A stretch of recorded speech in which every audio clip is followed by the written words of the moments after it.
Ang uban mauwaw sa pag-eskwela tungod sa edad.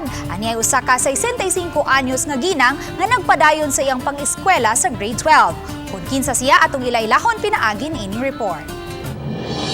Dili magbabag ang akong pangidaron sa akong pangandoy. Siya si Lola Pascuala Almonicar, 65 anyos nga nag-viral sa social media tungod siya maka-inspire nga sugilanon sa iyang kinabuhi kaysa iyang pangidaron iyang gipadayon ang pag-eskwela. Taga-kinatarkan sa isla sa Bantayan si Pascuala ug nagtungha sa grade 12 ubos sa Alternative Learning System program sa Kinatarkan National High School. Aduna siya'y 8 ka mga anak ug 17 ka mga apo. Naundang siya sa pag-eskwela sa grade 6 samtang 12 anyos na siya tungod sa kalisod sa ilang kinabuhi.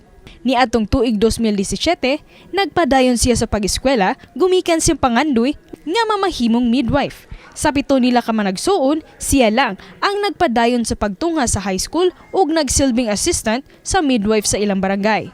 Awhag niya sa mga senior citizens, Dili babag ang atong katigulangon o nga atong pangidaron aron dili ta makapadayon sa atong pag-eskwela. Laban lang. uban ni Clans Gabutin, ako si Orchid Salapingkaw, Balitang Bisdak.